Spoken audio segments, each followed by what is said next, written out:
Welcome to face mass. இன்றைக்கி நம்ம யார் பற்றி பார்க்க போகிறோம்னா, முன்னாள் அமைச்சர் அதிமுக அமைச்சர் தங்கமணி பற்றி தான் பார்க்க போகிறோம். தங்கமணி மேலே ஒரு ஊழல் குற்றச்சாட்டு வந்திருக்கு. அது என்னென்னா, இந்த நிலக்கரி ஊழல்னு சொல்கிறது தான் வந்திருக்கு. சுமார் 89 கோடி மேலே ஊழல் நடந்திருக்கு. அதான் சொல்கிறாங்க. 2.5 மெட்ரிக் டன் நிலக்கரி காணாமல் போச்சுன்னு சொல்லிட்டு கொடுத்துருக்காங்க.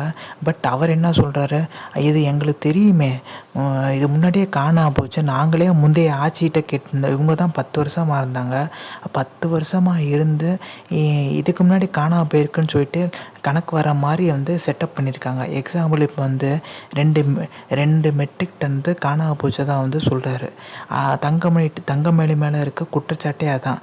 செந்தில் பாலாஜி வைக்கிறாரு. பட் அவர் என்ன சொல்கிறாரு, இது நாங்கள் முன்னாடிலேருந்து இந்த குற்றச்சாட்டை வைக்கிறோம், திமுக ஆட்சியிலேருந்தே நாங்கள் இந்த குற்றச்சாட்டை வச்சுட்டு இருக்கோம்னு சொல்லிட்டு அவர் பிளேட்டே திருப்பிட்டார். இவர் என்ன சொல்கிறாரு, 10 வருஷமாக அதிமுக ஆட்சி இருக்குது, பட் அதிமுக ஆட்சியில் தான் இல்லைன்னு சொல்லிட்டு செந்தில் பாலாஜி சொல்கிறாரு. இப்போ இருக்க அமைச்சர் தங்கமணி என்ன சொல்கிறாருன்னா, அது திமுக ஆட்சியிலேருந்து இந்த 2 மெட்ரிக் டன் இல்லை, அதை தான் நாங்கள் தேடிட்டு இருக்கோம்னு சொல்லிட்டு ஒரே பல்ட்டி அடிச்சிட்டாரு. பட் இதில் என்னன்னா, சவால் விட்டுருக்காங்க 2 பேருமே. தங்கமணி இதுக்கு அமைதியாக இருப்பாருன்னு எல்லாம் யோசிச்சுட்டு இருந்தாங்க. பட் அவரோட கையை ஓங்குனால செந்தில் பாலாஜி காம் ஆகிட்டார். பட் செந்தில் பாலாஜி இப்போ சில அதிமுக நிர்வாகிகளோட லைட்டாக டச்சில் தான் இருப்பார் எப்பயுமே.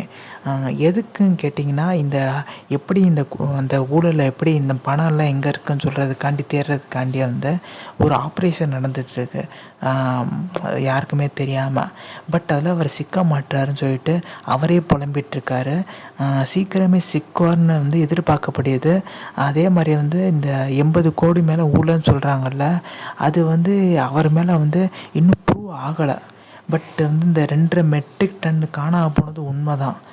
இந்த நிலக்கரி ஊழல் சொல்கிறது இந்த வட சென்னை பக்கம்லாம் ரொம்ப நடந்திருக்கதா சொல்கிறாங்க. பட் அதிகாரப்பூர்வமாக எந்த இன்ஃபர்மேஷனுமே வரல, இன்னும் வெளிப்படையாக வரல.